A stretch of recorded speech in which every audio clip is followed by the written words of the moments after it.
Om Shri Harim Paramanandam Upadeshtaramishwaram Vyapakam Sarvalokanam Karanam Tam Namamyaham. We are virtually at the end of the text, Aparokshanubhuti. One Swami once said to me, don't ever say I have read the Gita. Say I am reading the Gita. So that holds true for these texts also. So don't say I have finished, that I am reading it, I am studying it. It's a continuing process. But this one cycle, definitely we are towards the end. So we were on verse 143.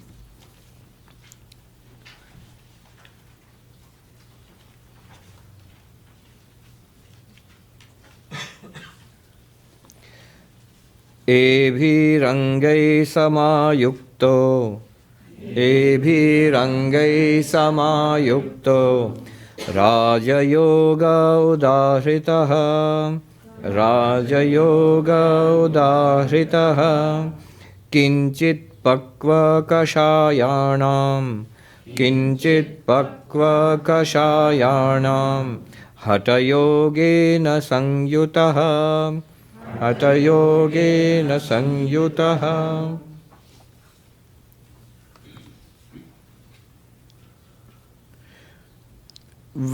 last subject, main subject which was discussed, the last but one actually, was the 15 steps or 15 practices of Vedantic meditation. So he says all of them together, we have described in these 15 steps altogether, we have described the path known as Raja Yoga.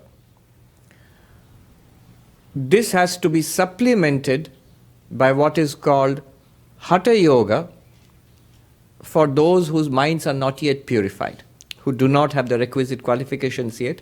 Hatha Yoga is necessary. Now one has to be careful.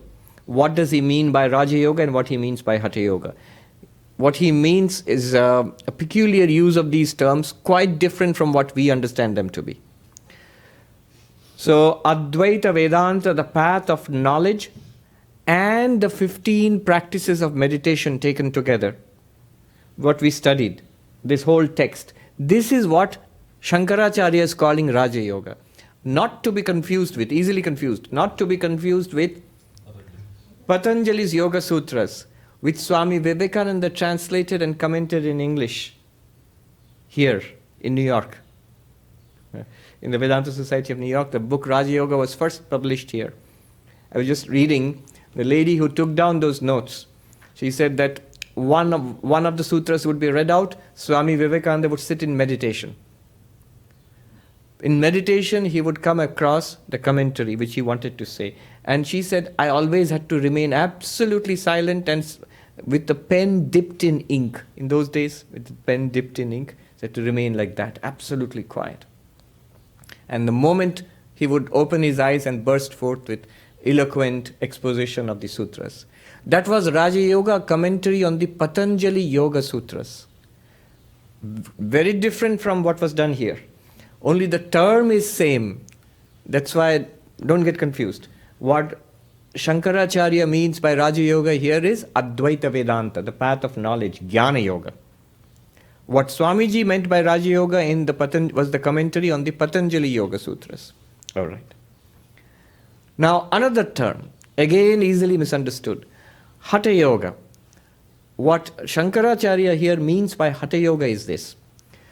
Do you recall when we studied the 15 steps of Vedantic meditation, the different practices? Do you recall he used yogic terms?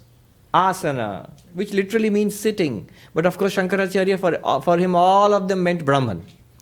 Breathing, pranayama, which means breath control. But for Shankaracharya it meant of course Brahman. Pratyahara, withdrawal of the senses. And so many things. 15 terms he used, all of them taken from yoga. Those are taken mostly from Patanjali Yoga and from other disciplines, associated disciplines of yoga. That one, the lower form of yoga, the more physical form, that is what he's calling Hatha Yoga. And if you look at the way he taught at that time, it seemed he was sort of playing down Hatha Yoga. And do you remember when he says breathing? Hatha Yoga consists of pranayama. Breathing in, holding the breath, letting go of the breath. And Shankaracharya defined it as when you let go of the breath, think that, focus on the fact that the world is an appearance. When you breathe in, focus on the fact that I am Brahman. You say, fact, Swami, where do those facts come from? The whole text, what we have been doing all year round. So, and when the breath is held, steady yourself in the awareness that I am Brahman, Aham Brahmasmi. That is real pranayama. And Shankaracharya, do you remember, he was a little mischievous. He said, humorous.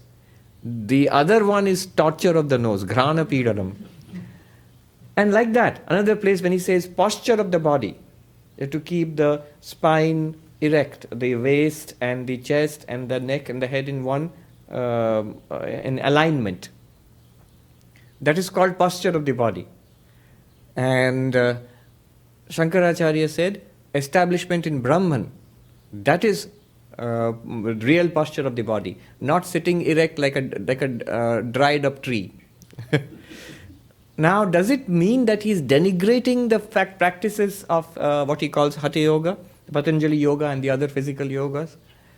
No, he is not denigrating it. He is saying ultimately you must come here for knowledge, for realization, for enlightenment. But then what about those? Are they useless? He says absolutely not.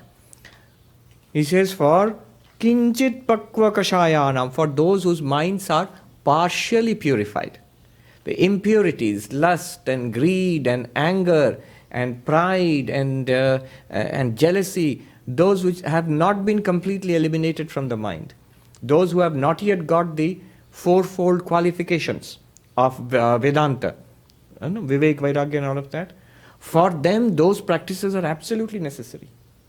So here, at the very end of the book, he reconciles with the lower yoga, which he calls Hatha Yoga. In fact, I would say, practically speaking, we need a good dose of that. Before being steady in Brahman, one must first sit steadily. People are so restless. Sit steadily. Before being the silence of Brahman, before the Brahman, which is the silence underlying speech and lack of speech, first practice physical silence, talking too much. He says, Swami, we are quiet, you are the one talking. So all of the practices of Hatha Yoga, sitting steadily, control of speech, control of the sense organs, withdrawing the mind from worldly thinking, focusing the mind, dharana, dhyana, samadhi, focus, meditation and then samadhi. All of them are really, really useful. And practically I think we need more of that first. Then only the others become effective. Suppose I don't do that, suppose I go straight here. You're welcome to go straight to the 15 Advaitic practices. And they are very good. But you might find it a difficult job. It's like there is something that you can cleanse with a fine surgical scalpel. And there is something that you need a shovel.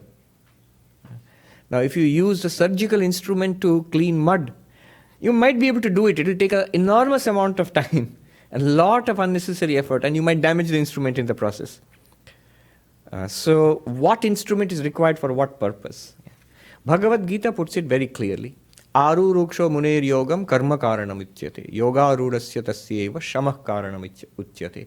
Krishna says clearly that those who are climbing on the ladder of yoga, for them karma yoga, bhakti yoga, rituals, the meditative practices, the physical postures and all of that are good.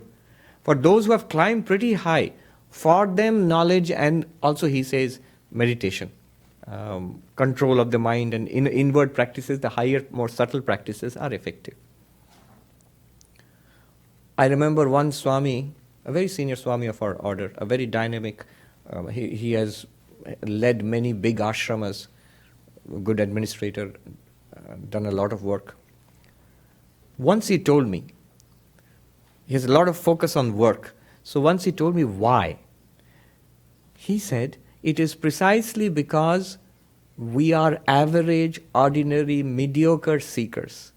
He says, for ordinary seekers like us, we need the external struggle.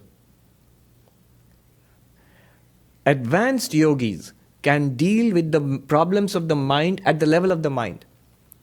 Anger, resentment, greed, restlessness, lust, all of them, when they come up, an advanced yogi can see it at the seed form and nip it in the bud. If we try to do that, what happens is that we just sit quietly. How do we deal with it?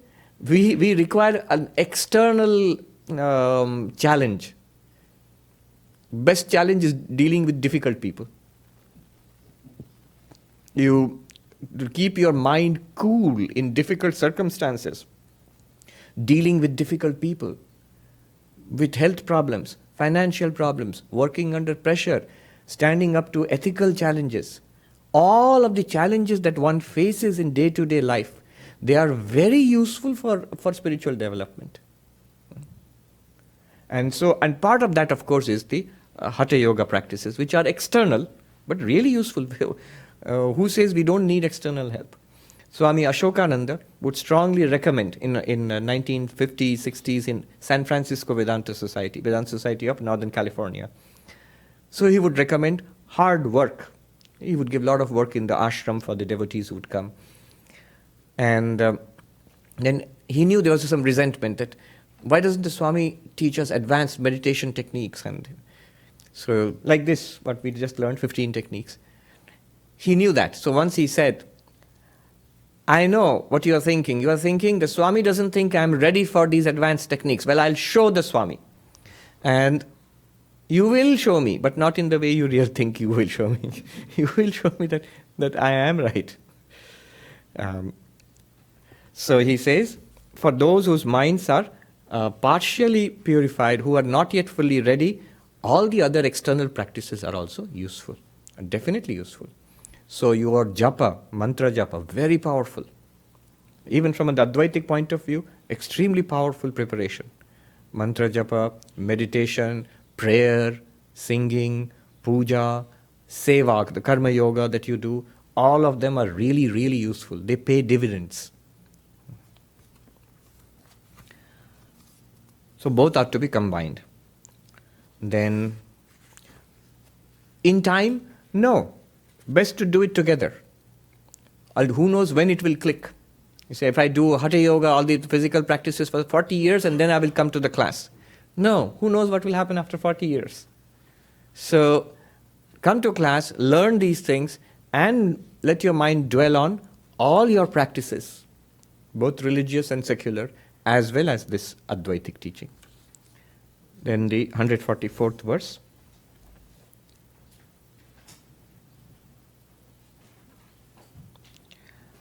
Paripakvam mano yesham, paripakvam mano yesham, kevaloyam cha siddhida, kevaloyam cha siddhida, gurudaivata bhaktanam, gurudaivata bhaktanam, sarvesham sulabho javat, sarvesham sulabho javat. Very beautiful concluding verse. First of all, he clarifies something. So if both are necessary, the external yoga and the advanced non-dualistic meditation prescribed by Shankaracharya, both are necessary, then why did you make fun of the external ones? You should have said it at the very beginning. He says, the non-dualistic meditation prescribed by me, the 15 practices, they are sufficient by themselves to give you liberation. They will give you liberation, but only if you are ready. The others are necessary to get you ready.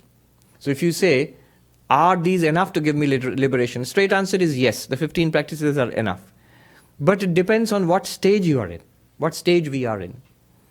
Somebody said, how do you go from here to, say, Los Angeles?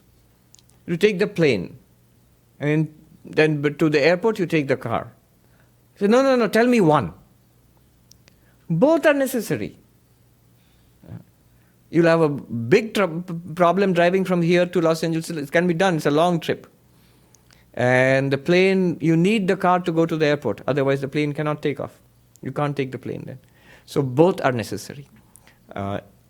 One as preparation and one as the culmination. Again, of course, remember, we are doing Advaita Vedanta. From Advaita Vedanta, obviously, they will put the Advaitic practices at the top. But it is interesting to note that even in Advaita Vedanta, they do not dismiss with the need for the external practices. Then the last concluding line is so beautiful and touching. He says, but I'll let you into a secret. The secret is this. You want to do all this very quickly? Yes, we're all up for it. Javat means fast. Things become much faster, he says, Guru Daivata Bhaktanam. If you have love for God and devotion to your Guru. Those who have dedication, faith and devotion to God and Guru, Bhakti, Ishta Devata, to the chosen ideal, real love. Not just I'm doing philosophy, I'm love for God. And faith and devotion to the Guru. For them, all of this is easy and fast. Sulabho Javat. Javat fast, Sulabha easy. So the last two verses are important because the other practices which have not been talked about here, what about the great amount of bhakti that we do? Look where we are sitting. The whole setting is of a bhakti setting. Temples, churches, mosques. It's a bhakti setting. Faith and devotion. What's its relation to all of this? That's very good, always recommended, always welcome, highly recommended. One. Second, what about the other yogic practices? Those are also useful for preparing the mind. So in conclusion, Shankaracharya has mentioned these two. Now, I will quickly give you an outline of what we did over the last 1 year. I think we are also joined live by an internet audience also, so they will also get the benefit of this. And afterwards you can ask questions. So let's go through the entire text. Don't worry, I will not go through it verse by verse, but give you an outline. First of all, the name, Aparokshanubhuti, a direct, intuitive realization of the Absolute. What is the nature of the realization? Aham Brahmasmi, I am the Absolute. Are you able to hear at the back? Are you able to hear at the back? Yes. I am the Absolute. Aham Brahmasmi. That is the nature. Now, this realization is of a direct, intuitive nature. It's not something that you just read in the text and hear it and file it away as nice information. Not even getting a general idea, a good understanding, a grasp of what has been said. What I mean by intuitive realization is, you remember the story I sometimes tell of the 10 friends who crossed the river and then they thought that one of them had drowned. They counted, they found only 9, and a wise person pointed out that you are not counting yourself. The moment he realized 1, 2, 3, 4, 5, 6, 7, 8, 9 and I am the 10th. Now think of that person's mind. He was looking for the 10th. Because of his error, he couldn't find the 10th. The moment he finds the 10th, it's not information. It's a whole paradigm shift in the mind of the person. Imagine making a mistake about a rope and thinking it's a snake. The moment you see, aha, it's a rope, not a snake. A shift. It's not quite somebody coming and telling you it's a rope, not a snake, and you think, all right, that's interesting information, it's a rope, not a snake. No, when you actually see, right? Like the veils fall away, the scales drop from your eyes. There is a shift, a paradigm shift, distinct, like your world is turned upside down, like that, when you realize that. So that is the Aparokshanubhuti. This understanding deepens into that. So Aparokshanubhuti. The Sanskrit term also is interesting. One term is pratyaksha, that which is available to your senses. So what you are seeing now is pratyaksha, sense knowledge. What you are hearing is sense knowledge, pratyaksha. Literally the word prati-aksha, that which is presented to your eyes, but not just eyes, ears, nose, touch, taste, that which is directly revealed to our senses. That is pratyaksha. Now we also know lots of things beyond the senses. We know it by studying, we know it from science, we gather data and we understand many things about the cosmos, of the world, of the very large galaxies and quasars, of the extremely tiny, of microbes and even protons and neutrons and so on. So all of that we don't see, but we know through knowledge, we gain it through study, through science. And if you have another kind of knowledge based on faith, religious knowledge, that there is God, heaven, all of those beliefs, that's also kind of knowledge. So all of those, whatever is given by science and a different kind of understanding given by religion, all of that is called paroksha. Paroksha means beyond senses. Right now you cannot see it. So beyond our senses there is a world of knowledge, that also is knowledge. But why are we saying that? To distinguish those two, pratyaksha and paroksha, sense knowledge and beyond senses, from Aparokshanubhuti. This is not sense knowledge, that I am Brahman, you cannot see it or hear it or smell it or touch it. And it's also not book knowledge, that I read about it, so I am Brahman. People keep asking. There's a chance of making a mistake that this jnana yoga is intellectual knowledge. Because intellectual knowledge is important in this, but that's not what we are talking about. When you say that the 10th person is there, that's intellectual knowledge. When that person realizes, oh, I am the 10th one, that shift which takes place in the mind, that is that aparokshanubhuti, direct knowledge. It's revealed to you. So that is what is meant by aparokshanubhuti. That's what we are aiming at. We must come to that direct, unmistakable, unshakable realization, I am Brahman. Now the first two are the prayer, the traditional prayer to God, and then first two verses. Then you have the preliminary qualifications for Vedanta, verses 3 to 10. Verses 3 to 10 is a discussion of the sadhan chatushtay, the fourfold qualifications of a Vedantic student, entry conditions. Do you remember? Viveka. What is Viveka? The discrimination between the real and the unreal, the eternal and the temporary. Then second, vairagya, dispassion. That which I know to be temporary, fleeting, transient, I have dispassion for that. That which I know to be eternal, Brahman, God, whatever you call it, I want that. I want that realization. That is vairagya. Then the sixfold disciplines. What are the disciplines? They call Shat Sampatti, the sixfold treasure. So what is the treasure for a seeker? Shama, quietude of mind, control of mind. Dhamma, control of the senses. Then Uparati, withdrawal from engagement, too much external enjoyment. It's kind of moderation, stepping back. Then Samadhana, concentrating the mind which has been so withdrawn. Then is there titiksha, a spiritual fortitude, toughness. People often ask, why is it so difficult? I want to be a multimillionaire. Nobody really asks. They know it's difficult. And they may also grumble once in a while, but that doesn't stop them from putting forth all effort to be a multimillionaire. I want to be a Hollywood star. I've seen in Hollywood, young boys and girls come. They live in such tough circumstances, hoping for that little tiny break which will catapult them into name and fame. How many of them get it? I don't know. And they also feel it's difficult, and they feel, but that doesn't stop them. So you have to want it badly. Titiksha is putting up with all sorts of troubles. Worldly problems, physical problems, all sorts of problems, health problems, all of them which will keep coming and going in the world, but I shall pursue my spiritual seeking. Often spirituality is the first sacrifice. The first thing when you're under pressure and in trouble, the first thing you give up is spirituality. It should be the other way around. The first thing you catch hold of is spirituality when you are in trouble, especially. Now, titiksha is a toughness, the spiritual fortitude.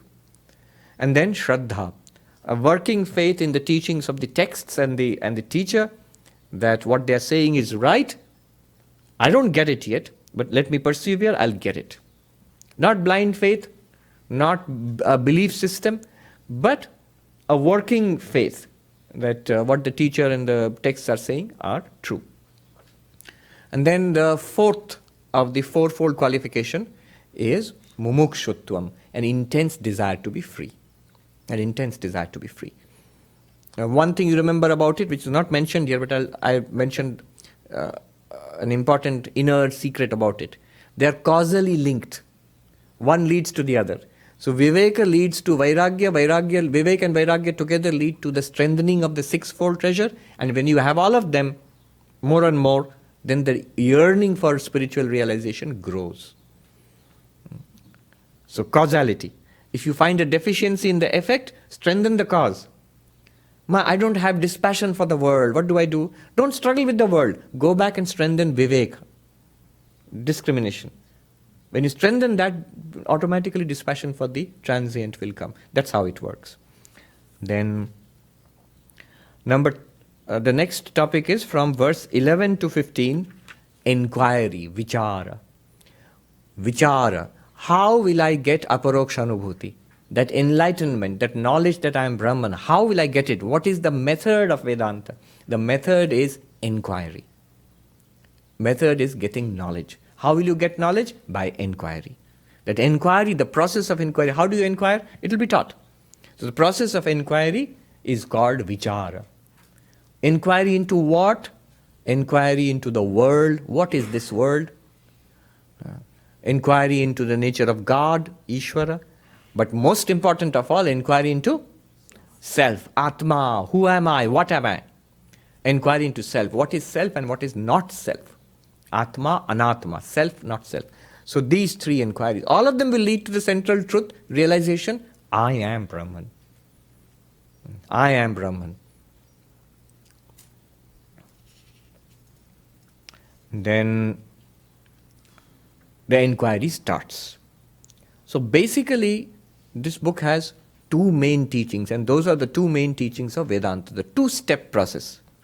First, you must distinguish Atma from Anatma, self from not self. Why? Because the whole point is to know I am Brahman. Okay, why can't I know that directly? Because we already have a wrong idea about what the self is. That has to be dissolved first. That has to be clarified first. What is the wrong idea? What is wrong in what I know? You have an idea about yourself which is at present a mixture of Atma and Anatma. At present, what we think about ourselves, before starting Vedanta, what we think about ourselves, this guy, this person here, it's not just a body, it's mixture of Atma and Anatma, consciousness and body-mind. Altogether, without giving it any thought, I say I. But what I refer to by I is a mixture of Atma and Anatma. Ultimately, when you are going to say, I am Brahman, that I must be the clarified, purified, the result of your inquiry, the Atman itself. The Atman is Brahman. But this mixture, body-mind mixture and Atman mixture is not Brahman ultimately. Ultimately, you have to see the real Brahman is Atman. So yet a difference between Atma and Anatma has to be done. How do you differentiate? You cannot differentiate physically. You can't take pincers and pull the Anatma out of Atma. You can't do that. So, I remember like a dentist, this cartoon in Reader's Digest I remember. So, teeth are pulled out. So the dentist is sitting, the patient is sitting on the chair, and sometimes the dentist would put a little string to give it a jerk and pull it out. So the dentist put a string on the tooth, the stubborn tooth to be pulled out, and the dentist is playing out the string and going out of the door. And then this patient thinks, where is the dentist going with the string? So he goes and peeks, in the cartoon, he peeks in the door like that. And he sees the dentist is attaching the thing to the fender of his car. So he's going to start the car. You can't do that. You can't put a string on Atma or Anatma and then put it to your SUV and pull it out, tug it out. No. It has to be, because the mixture, what kind of a mixture is it? It's not a physical mixture. It's a mixture of confusion. They're together and we do not understand them separately. So this understanding has to come. And that is the vichara. So the way to separate them is by understanding what is Atma and what is Anatma. What I am and what I am not. That is to be understood. So this is the first step in Advaita Vedanta. Once, but this is not the end. This is the first step. Once you have got the result of this process, the result will be, I am consciousness. I am the witness. I am the unchanging, immortal spirit, not body and mind. This will be the result. Now take this result, step 2 will come. Now you have separated consciousness from matter and energy and all of that, from consciousness from everything else, the non-conscious. Now the second step has to come, where everything that you have separated is again merged back into consciousness, to be realized that everything is consciousness or everything is Brahman. Then only Advaita is complete. I am Brahman. Otherwise, right now you think you are a bundle of flesh and blood, this person, this thing, biological creature separated from everybody else. Even after completing the first step, you're still separated from everybody else. I'm as the witness of everything else. That's not Advaita. That's not the end of the process. Sankhya philosophy stops there. But Advaita goes one step forward, asks the question, all right, you are consciousness, but all those things you are conscious of, you are Atma, all those things which are not Atma, Anatma, what is the relationship between the non-conscious and the conscious? What is the relationship between Anatma and Atma? Are they one and the same, or are they different? And the result of that next step will be, they are one and the same. It is the Atma alone which appears as Anatma. It is Brahman alone which appears as Jiva, you, Jagat, the universe, and Ishvara, God. So that will be the final conclusion. Brahman alone is real. That's the end of the conclusion of Advaita. Non-duality is established. So 2 steps, let's see. From verses 17 to 33. Actually, a little more than that. Up to say 40, I would say. 17 to 39, let's say, is the discussion how you are not the body and mind. Atma, Anatma, Vichara. This is the first step of Advaita. First step. The Vichara, inquiry into self and not self. Let me summarize what Shankaracharya has done there. He has given a series of arguments based on reasoning, based on your experience. What experience? The experience you have right now. He says, take a look at your life, take a look at what is happening, and then I will show you step by step, you are not the body-mind. You take yourself to be body-mind, but you are the witness of the body-mind. Right now, you're taking yourself to be consciousness plus body plus mind. Mind, body, consciousness all together. But I will show you that you are consciousness, and you are the witness of the body and mind, but you are not the body and mind. How does he do that? He gives, let us take a few of the arguments he gives. Number 1, he says, you are always the subject and everything else you experience is the object. You are always the knower, everything else is the known. You are the drashta, everything is drishya. Seer and everything else is seen. Look at your experience, is it not true? Think about it. Whatever you experience is an object, but you are not an object, you are the subject. Now look at the body, do you experience it? Yes. I see it, I touch it, I can hear it also, the stomach rumbling or something, I can hear it. Sometimes you can even smell it, especially as the summer comes closer. So, it is an object. It is an object of all my senses. So it is an object. I am the subject, the body is an object. I am not an object, how can I be the body? The mind, is it an object? Yes. When you feel pain or misery or happiness or desire or joy, you know it. If you know it, those thoughts, they are objects. And you, the knower, are the subject of your mind. The subject which, or the seer, the witness of your mind. And this is something new, because in most literature, the most common sense approach, or even in science, in literature, the mind is taken as the subject and the world is taken as the object. But Vedanta says even mind is to be relegated to the status of an object. Why? By your own experience. Take an honest look at your experience. You never thought in that way, that whatever I know is an object. So you know your mind. See, that person doesn't know his mind. That's another meaning. But introspect, you will see the contents of your mind. Mind is also object. So you are the subject. And one consequence of this is you are never an object of knowledge. Because the pure subject cannot be an object. The moment it becomes an object, it's not you. That's one argument. That argument in Sanskrit is called Drigdrishya Viveka. Seer and seen. Because of that, you are the seer and you cannot be the body-mind, which are the seen. Second, he points out, related to this is, you as the subject, you as the seer, you as the knower, you must have at least one thing. What is that? Awareness, consciousness, sentience, whatever name you give it. I'm using it in a general sense. And what you are experiencing, that does not have awareness. You are consciousness, the self is consciousness, and the not self, anatma, is not conscious. Jada.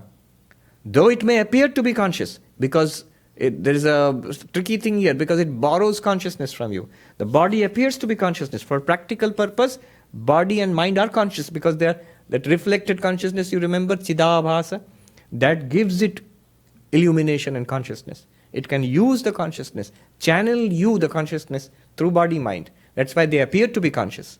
But they are not conscious in themselves. You are consciousness. So because, in Sanskrit, chit jada. First, drigdrishya. Then second, chit jada. Consciousness, not consciousness. Sentience, insentience. That is the difference. That's why you are not body-mind. Body-mind are not sentient. They appear to be, but you are sentient, you are consciousness. The third one would be saguna nirguna, attributeless and with attribute. Everything in the world has features, attributes, properties, qualities. The chair has a red cover, the light is bright, the grass is green outside, or the trees are green. Look at them, they're properties. Everything has properties. Even the mind has properties. A happy mind, sad mind, a depressive mind, a miserable, intelligent. These are properties, features. The world has features by which they are experienced and understood, and you deal with it. But you, the self, Atma, you have no qualities, nirguna, attributeless. You might say, just a minute, didn't you just say that we are conscious? So isn't consciousness a feature of the self? No, Advaita says consciousness is not a property of the self. Consciousness is the self. It's like saying, this necklace is very beautiful, it is circular, and it has these loops and these little leaves and flowers into it, and all of these are features of the necklace. And one more feature of the necklace is gold. But gold is not a feature of the necklace. Gold is the reality of the necklace. It is gold alone which appears as the necklace. It would be wrong to say gold is a feature of the necklace. Similarly, consciousness is not a feature of the soul, is not a characteristic of the soul, not a quality of the soul. It is the soul itself. Soul means the self. It is the self itself. So, the point here is saguna nirguna. Quality, the world, the anatma, not self, has qualities and attributes. The self is quality-less, attribute-less. Nirguna chaitanyam, attribute-less consciousness. Or that is what we call pure consciousness. That's the third argument. Again, by your experience, always see, give check mark, yes. Advaita will only point out, that's the beauty of Advaita. If you have difficulty in understanding Advaita, then you're going about it, you're overcomplicating it. Advaita is actually very simple and very direct. It points out, look. If you understand what's being pointed out, it's obvious. Then the fourth one will be nirvikara savikara. Everything in the world is subject to change. The not self, anatma, is subject to change. You, the self, are not subject to change. Look at it. See in the world. So, no, Swami, I've changed so much.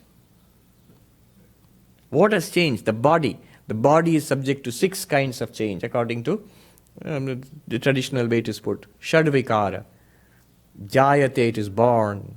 Asti, it comes into existence. Vardhate, it grows. Baby, teenager, young person. Viparinamate, it matures, middle age. 40, huh? Then apakshiyate, it begins to age and degenerate.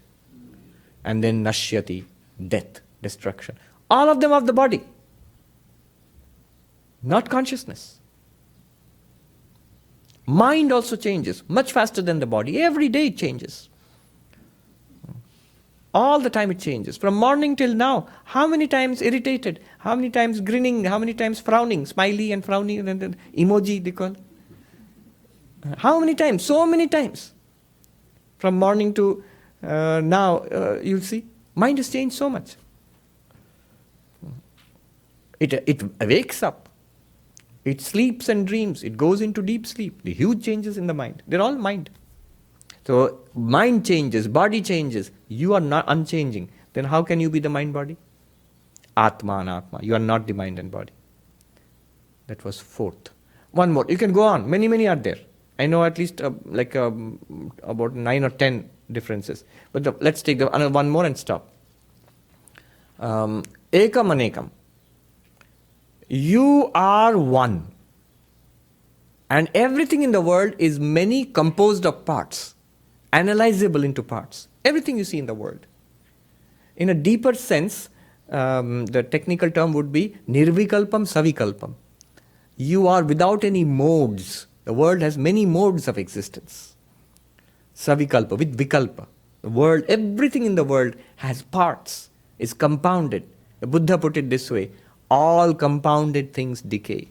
So he is giving 2 arguments. One is compounded, made of many things, and decay, it changes. He's combined the 4th one and the 5th one together. So the 5th one is, you are nirvikalpam, you are one without parts.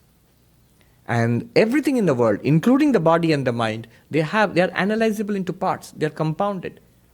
One and many. Again, experience. Look at your experience and say to it, yes, true. Summarizing, drigdrishya.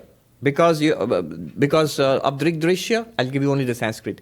You are consciousness, not the body. Because of chit jada, you are consciousness, not the body. Because of saguna nirguna, nirguna saguna, you are consciousness, not the body. Because of savikara nirvikara, you are nirvikara, the consciousness, not the body, body mind. Because of savikalpa nirvikalpa, ekam anekam, one, many, or with modes and without modes, you are consciousness, not the body mind. Because of these reasons, that will suffice for now. So because of these reasons, you are the witness consciousness, not the physical body or the subtle mind. They are not you. Though they are there, but they are not you.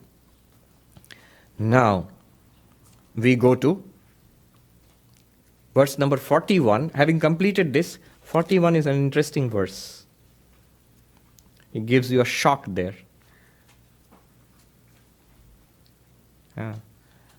41 was Ityatmadeha bhagena prapanchasyaiva satyata yatokta tarka shastrena tatah kim purusharthata. He says, you know what you have achieved now? You have just proved that, first of all, no Advaita, because it's only multiplicity. You are one and then there are so many other things in the world. Second, you have proved that the world is real. How can you separate 2 things? Only when 2 things are separate? That means 2 things are there. If 2 things are there, the world is, you are not the world. Body, mind are part of the world. That's good. It's an achievement. But what you have also proved is the world is also a real entity apart from you. When you separate 2 things, 2 real things then. He says, what good is it? It's no good. What you have done till now. Then why did you do it? Because it's only the first step. Once you have done it, now you must go ahead. You know what is the real example for this? He will give later on, pot and clay example. So he says, you take a pot, then you are told the reality is clay. Understand the pot and the clay apart from the pot. Understand. See it as clay, not as pot. You see that it is clay only. So when you see the clay as apart from the pot, that is the first step. But if you stop there, you get into all sorts of muddles. What will happen, when you say that there is a reality behind this universe, a creator of this universe, or in your own case, just like we said, you are an Atma apart from body and mind. Immediately the Buddhist will come, or a skeptic will come, or a scientist will come. Where is this Atma? Show. Prove it. Or the religion comes and says there is a God apart from the world which created the universe. Immediately the skeptic will come, atheist will come, Richard Dawkins will come and catch you. Where is this God? Show. Which laboratory, which test tube, which Large Hadron Collider can you prove God in? You cannot. Particle accelerator? You cannot. You know why these muddles come? Another kind of big complication arises. Say, for example, in religion, huge problem. That problem of evil. If there is a God who created this universe, omnipresent, omniscient, all-powerful, apart from this, then God is responsible for all the problems of the universe? Manufacturing defect? Disease, cancer, HIV, global warming, that's partly our fault also. Mostly. Then earthquakes. In Hawaii, there's a volcano explosion going on. And ultimately the sun will turn nova and things like that. All manufacturing defect only. From sun turning nova up to appendix. Manufacturing defect. Then God is to blame. This is called problem of evil. The problem of evil. Why is there suffering in the world? This question will come in any religion throughout the ages till today. Why is there suffering if there is a God? The answer is, you have stopped by separating clay and pot. First step. From the Advaita point of view, this is the solution. This is not the answer. That there is something called a pot and something called a clay, which is the cause of the pot. Now, if the pot is bad, you can blame the clay. No. They are not two different things. Next step, you must see that there is no such thing called pot. It is clay and clay only. Where is a thing called pot? What you are calling the thing, the substance, what you are holding, it's clay. In a particular shape, with a name, with a use, which you call pot. Then you realize the pot is not a separate reality apart from the clay. Universe is not a separate reality apart from Brahman. This universe, this body, this mind is not a separate reality apart from you, the consciousness. In fact, it will go on. Boldly Shankaracharya will say, this body, flesh, blood, bone, all sorts of chemicals and everything, this messy body, 200 pounds, is nothing other than pure consciousness. He will go so far as to say that. It will come. It is one reality. Now if you say, now how does that help us? Look at something like problem of evil. Why is there suffering if God is there? If I say God alone is suffering, there is no separate thing which is suffering. Sri Ramakrishna said that. When somebody asked, why do we suffer if God is there? Sri Ramakrishna tried various answers. He said, it is the Leela, the divine play of God. Then that person, Mr. Mukherjee, in Calcutta, he was not at all satisfied. He said, Tarto Leela Aramra Mori. It's Leela for God, but it's death for us. What is the problem? Sri Ramakrishna says, his immediate answer, but who are you? What he means is, you are none other than Brahman. So all of this is not separate from you. This entire universe, which you think you are suffering in this universe because of a separate God. No. You are the one reality which is, and all of this is appearing in you.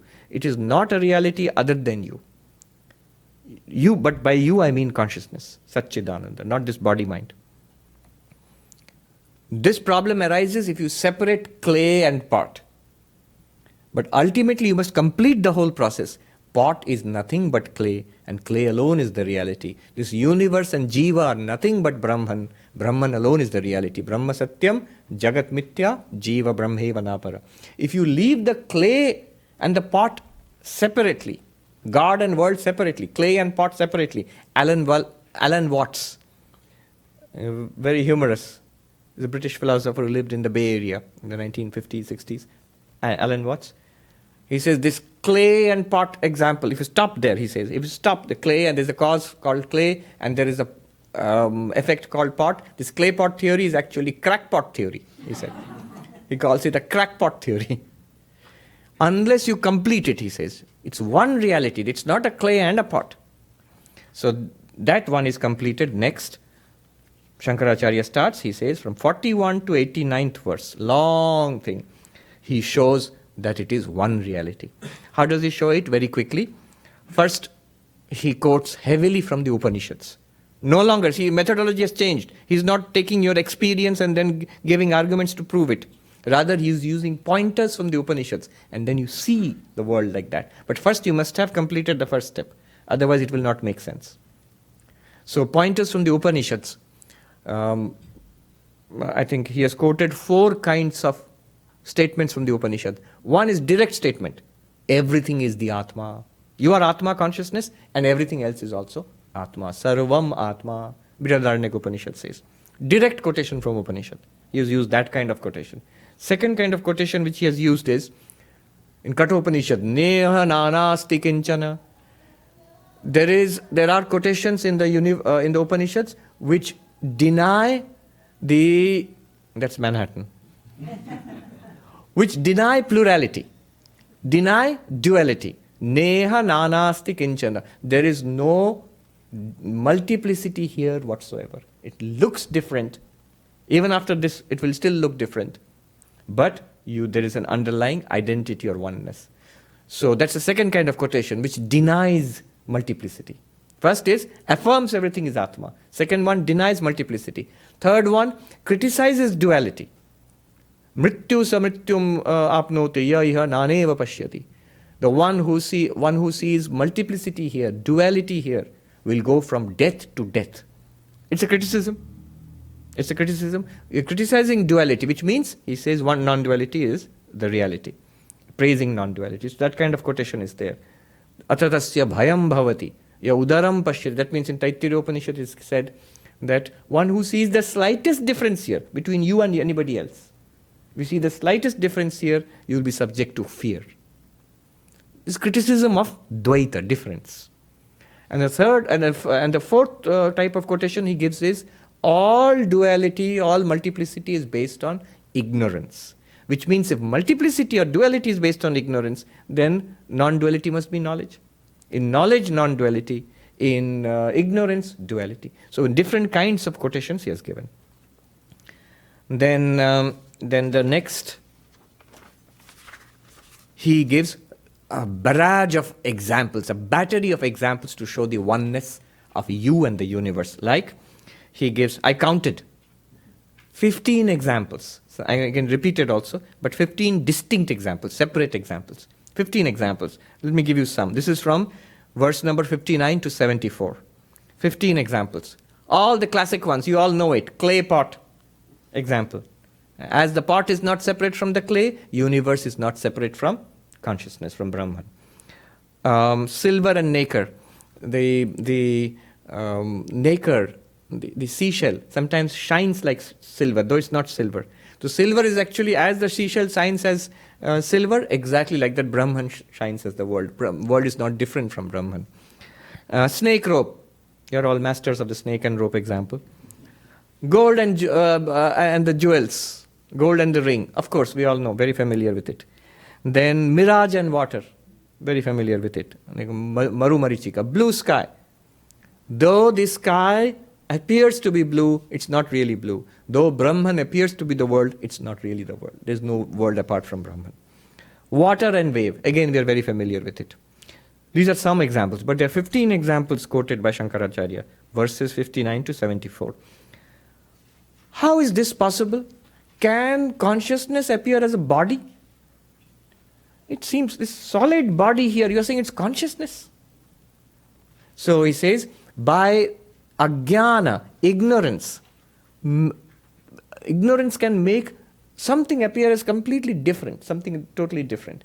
And he, from verse 75 to 86, ajnana yogataha, because of ajnana, ignorance, because of that, he gives, see, look at these examples from our daily life.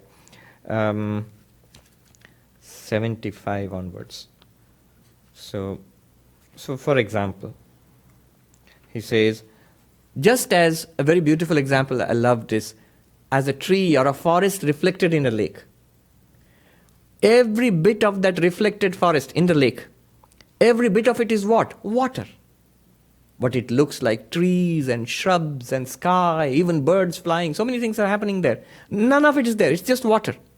Similarly, he says, consciousness appears as a body, or a body appears in consciousness. Every bit of it is consciousness, but it looks like a body. Every bit of that lake is water, it looks like a forest. I gave that example in Loon Lake, very beautiful lake with the entire forest reflected in it. So Shankaracharya uses that. And then other examples, going in a boat. And this also I've seen. When I cross the Ganga river and I suddenly see Belur Math, the monastery, and the temples, and the trees, all are beginning to move. Of course they are not moving. I am moving because of the boat. As that motion is transferred onto the unmoving Belur Math, similarly, it is the unchanging consciousness which appears as a changing body and mind. Then he gives another example. Firebrand. When you whirl a coal, a charcoal, glowing charcoal, for example, it looks like a circle. That circle is nothing other than one dot of fire. But because of the movement, it gives an illusion. This entire appearance is of Maya. It's Brahman alone. Because of the presence of ignorance, it looks like that. And he gives so many other examples. 12, I counted, 12 examples. How ignorance can make something look totally different. So ignorance makes Brahman look like the world. Especially, he says, makes consciousness look like the body. I think the best example, he has not given that here though. Dream. In dream, you feel you are here in a body, in a particular place, talking with other people. But when you wake up, that body was what? Only your mind. There was no real physical body there. Then 89th verse to 99th verse, he takes up the subject of Jivan Mukti and Prarabdha Karma. I hope you remember, we had a long discussion with 10 verses, that when you are liberated, how is it that you still have the body? The traditional answer is that upon liberation, all your karmas are destroyed, you will never be reborn, but this body will continue as long as the particular karma which started this body keeps on giving results. And examples are given, like the fan. If I switch it off, there is no more electricity being supplied, but still it will go around 2 or 3 times before stopping, because the inertia of past motion is upon it. Similarly, even when all karmas are wiped out by enlightenment, you will never be born again, but until this particular body stops, you will go on in the body. Or another example is given of the arrow. The archer is shooting arrows, and if he decides not to shoot anymore, he can drop the arrows in the quiver. He can even drop the arrow which is setting on the bow, but the one which is released is going towards the target. So, prarabdha karma, that karma which is giving its results now, this will continue even if you are enlightened. This body will continue till the end of that karma. That's the traditional answer. Shankaracharya, if you remember, he denies it. He said for an enlightened person, there is no prarabdha at all. Then why is this confusion arising? Because what do you consider the enlightened person to be? Normally we consider the enlightened person to be that body of the enlightened person. Who is Vivekananda? He said, why this? Vivekananda will say no. Vivekananda would say, honestly, I am Brahman, not this thing. Ramakrishna, this? He would say no. He would always refer to this thing as this. So, The enlightened person, if you understand the enlightened person in truth as Brahman, what prarabdha karma does Brahman have? But if you understand, as most people do, the enlightened person as that particular body mind, that's a way of looking at it, then you have to take into account prarabdha karma. So both explanations are good. The real explanation is that there is no prarabdha karma. Then you come to 100th verse, where Shankaracharya gives 15 practices to make you steady in this knowledge, to make it deep and permanent. So the 15 practices are yama and niyama, the moral prerequisites, tyaga, renunciation, maunam, silence, desha, place, auspicious place, kala, auspicious time, asanam, the how to sit, mula bandha, the locks, yogic locks, deha samyam, the posture of the body, drik sthiti, where to keep your eyes, prana sanyamanam, control of the breath, pratyahara, withdrawal of the senses, then dharana, focus, dhyanam, meditation, and samadhi, the final absorption. These are all yogic terms. But then Shankaracharya smoothly proceeds in the next 24 verses up to 134. Yes, 100 to 134. He proceeds to completely change the meaning. Each term is taken up and shown that it takes you to that I am Brahman.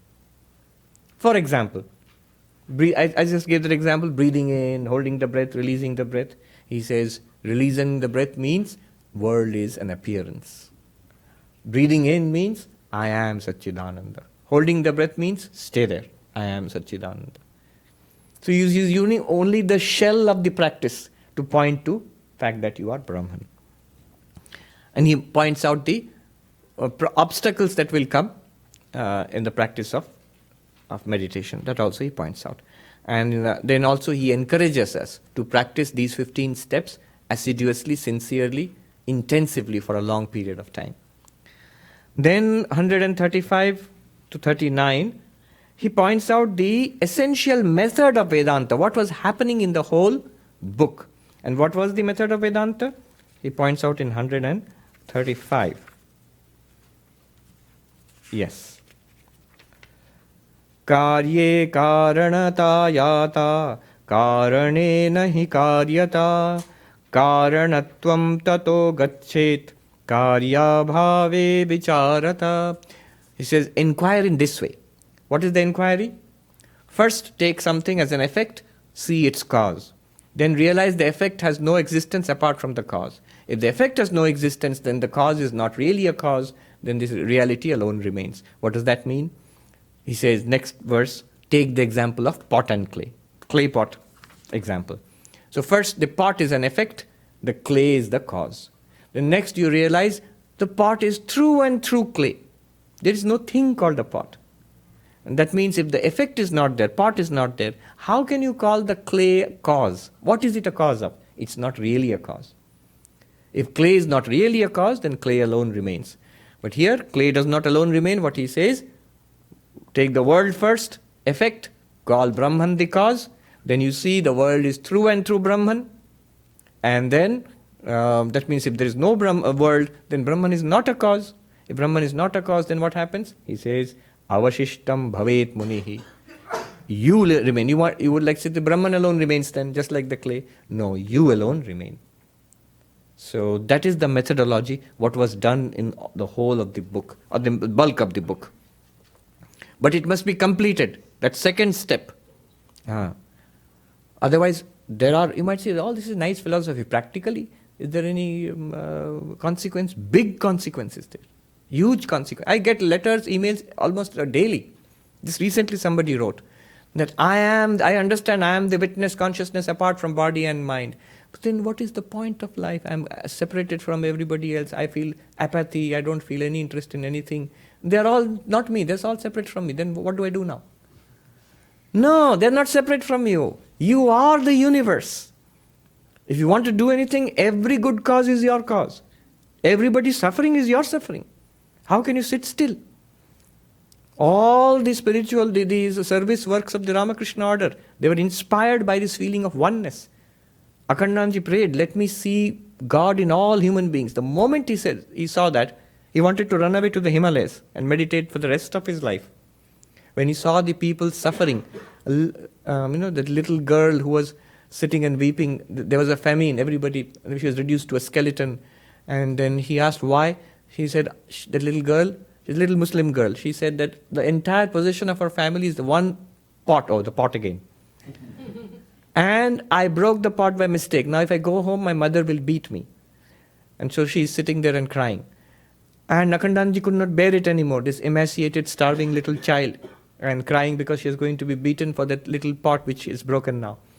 So he went, and whatever little money he had, he tried to buy he bought a pot for her. But then he was surrounded by children, starving children asking him for food.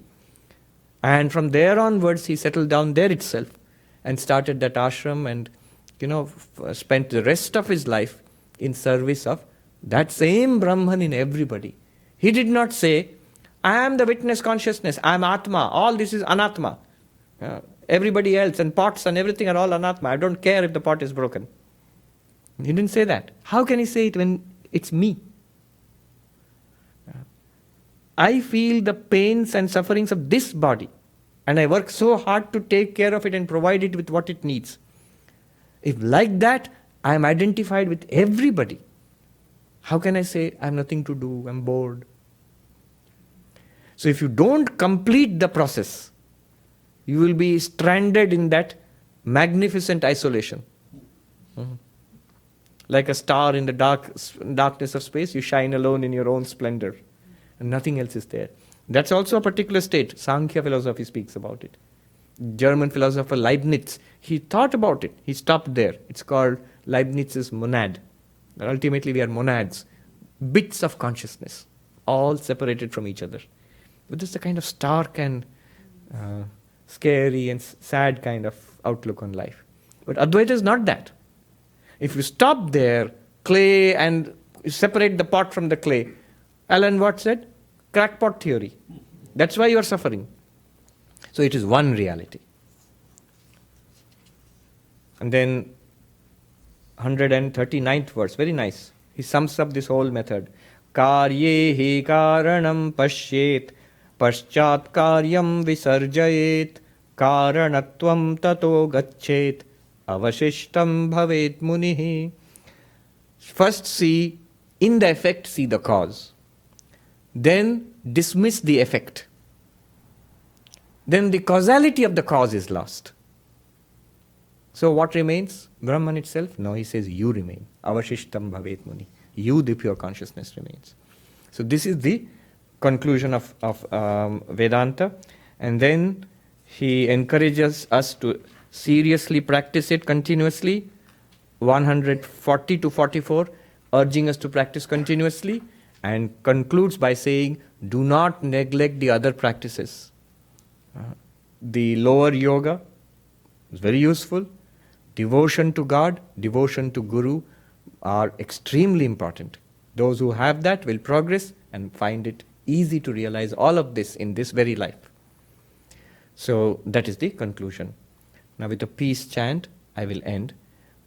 I pray to Sri Ramakrishna, Holy Mother, Swamiji here, that by their blessings, as Shankaracharya said, Guru Devata Bhaktanam, by the blessings of Guru and God, may we all realize this grand culmination of human life, this enlightenment in this very life itself. Let us make our lives blessed, and by this be a blessing unto humanity. Om Shanti Shanti Shanti Hari Om Tat Sat Shri Ram Krishna Rupanamastu.